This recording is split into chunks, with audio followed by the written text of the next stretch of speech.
કે સરસ્વતી નદીના કિનારે પ્રાચીના પીપળે ભગવાનને બાણ વાગ્યું છે. જય શ્રી કૃષ્ણ.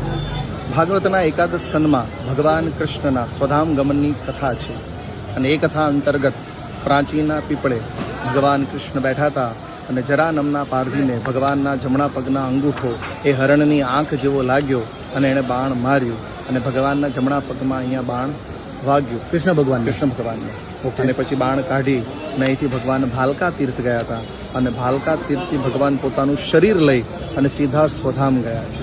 કેટલાક સોમનાથ પાસે આવ્યું છે, કેટલાક એવું કહે છે કે ત્યાં ભગવાનનો અગ્નિ સંસ્કાર થયો છે, પણ ભગવાનનો દેહ આ ધરા પર છે જ નહીં. ભગવાન પોતાનું શરીર લઈને ગયા છે. હા, એ જગ્યા છે કે જ્યાંથી ભગવાન ગયા એટલે ત્યાં એક અગ્નિ સંસ્કારનું નામ આપ્યું છે કે જે, પણ આવું કોઈ ભાગવતમાં નહીં. ભગવાન પોતાનું શરીર લઈ, પોતાનો રથ લઈ, પોતાનું બધા જ આયુધો લઈને ભગવાન સુધામ ગયા છે. તો આ એ પ્રાચીનો પીપળો. અહીંયા એક સૂત્ર તમને બહુ જોવા મળશે કે 100 વાર કાશી અને 1 વાર પ્રાચી. જેટલી વાર 100 વારથી કાશીમાં જાઓ ને જે પુણ્ય મળે, એકવાર આ મોક્ષ પીપળાના દર્શન કરવાથી, અહીંયા પાણી ચડાવવાથી સમસ્ત પિતૃઓને તર્પણ પૂર્ત થાય છે. આ સરસ્વતી નદી છે જે બ્રહ્માજીની પુત્રી કહેવામાં આવે છે અને આ જ સરસ્વતી હિમાલયમાંથી છે અને ગુપ્ત થયેલી અહીંયા પ્રવાહમાં નીકળે છે.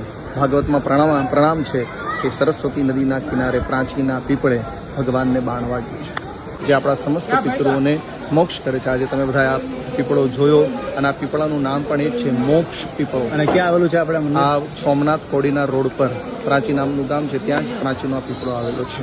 જય શ્રી કૃષ્ણ.